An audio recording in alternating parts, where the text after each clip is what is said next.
тәрбиесі жеке тұлғаны жан-жақты және үйлесімді дамытуға, оның денсаулығын нығайтуға, еңбек ету мен әскери қызметті атқаруға даярлауға бағытталған қоғам мен жалпы мәдениеттің бір бөлігі. Білім алып жатқан шәкірттерінің болашағына үлкен сеніммен қарайтын дене тәрбиесі пәнінің мұғалімі Сейтжапанов Сырым Болатұлы.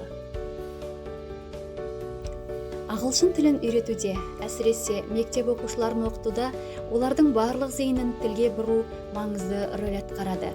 Ағылшын тілі пәнінің оқытушысы Әбекова Бағлан Сәрсенбаевна мұғалімдер оқыту процесінде көп рөл атқара алады және бұл оқуды жеңілдетеді деп есептейді. Мұғалім әдісті көп білуге тырысу керек, оларды өзіне сүйеніш, қолғабыс нәрсе есебінде қолдану керек деген пікірді маңызды деп есептейтін командамыздың бір мүшесі Қолжанова Әсел Омарбековна, орыс тілі пәнінің оқытушысы. Қазақ тілі дүниедегі ең шырайлы, кестелі тілдің бірі деп жатамыз. Қазақ тілінде жазылған тамаша шығармалар мен жырлар қаншама. Қазақ халқының бойына сіңген ата-бабаларымыздың тәлім-тәрбиесі, үлгі-өнегесі оқушының тұлға болып қалыптасуына үлес қосатыны белгілі.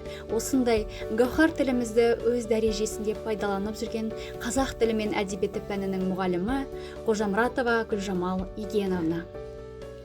21 ғасырдың білім шамшырағын сөндірмей, еліміздің болашағы, жас ұрпаққа саналыда сапалы тәрбиемен қатар білім беру әр ұстаздың парызы.